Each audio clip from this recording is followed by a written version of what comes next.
Tere kõigile, olengi Gruusias, olen siin olnud juba natukene rohkem kui ööpäeva ja minu selja taga on Tbilisi.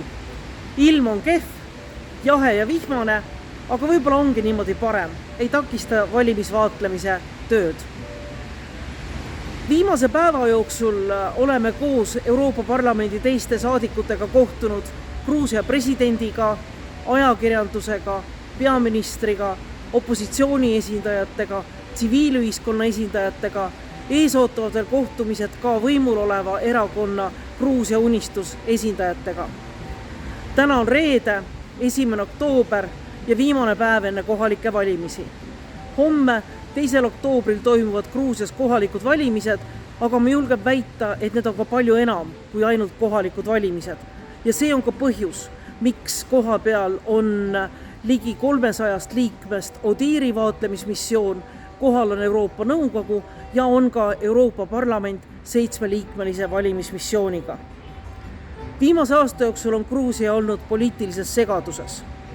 Riik on polariseerunud, opositsioon keeldus tulemast parlamenti pärast eelmise aasta valimisi. Euroopa Liit on pakkunud oma vahendust ja 19. aprillil sõlmitigi vahendusleping, millele kirjutas alla võimul olev partei Gruusia Unistus, aga millega suurim opositsioonipartei ei ühinenud. Tegi seda alles mõned nädalad tagasi, kuid ilmselgelt. Liiga hilja, liiga vähe. Tänaseks on ka võimul olev partei Euroopa Liidu vahendatud lepingust taganenud, mis tähendab, et olukord ei ole muutunud lihtsamaks, vastupidi. Ja homseid valimisi vaadatakse ka selle pilguga, kas järgnevad erakorralised parlamendivalimised või ei. Nimelt on Euroopa Liidu poolt vahendatud kokkuleppes sees, et juhul kui valitsuse võimul olev partei Gruusia Unistus saab kohalikel valimistel vähem kui 43%, toimuvad erakorralised parlamendivalimised. Milline saab olema valimistulemus, kas tulevad erakorralised parlamendivalimised, seda ei oska täna öelda. Meie oleme kohtunud ja rääkinud valimisteks valmistumisest. Neid kohtumisi on olnud palju ja tegelikult on olnud ka väga palju kriitikat selle kohta, mida on praegu valimisteks ettevalmistudes teinud võimul olev partei. Muidugi tuleb tunnistada seda, et on muudetud valimisseadust, on muudetud ka teisi seadusi, mida Gruusia on kohustunud tegema. Aga ikkagi homsesse päeva ei saa vaadata kindlalt.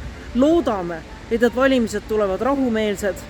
Loodame, et tunnustatakse valimistulemust. Ja loodame, et tunnustatakse ka ODIHR-i ja meie vaatlusmissiooni järeldusi pärast valimiste toimumist.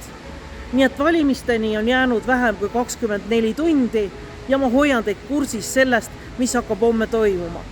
Ma ise olen homme alates kella 7 erinevates valimispunktides, olen Tbilisis ja meie lõpetame oma töö homme südaöö paiku, kui tulemused on loetud ja saab teha esimesed järeldused sellest, kuidas valimised on läinud. Loodan, et ilm läheb ilusamaks, aga praeguseks tervitused Gruusiast ja kohtumiseni juba homme Gruusia kohalike omavalitsuste valimispäeval. Kõike head!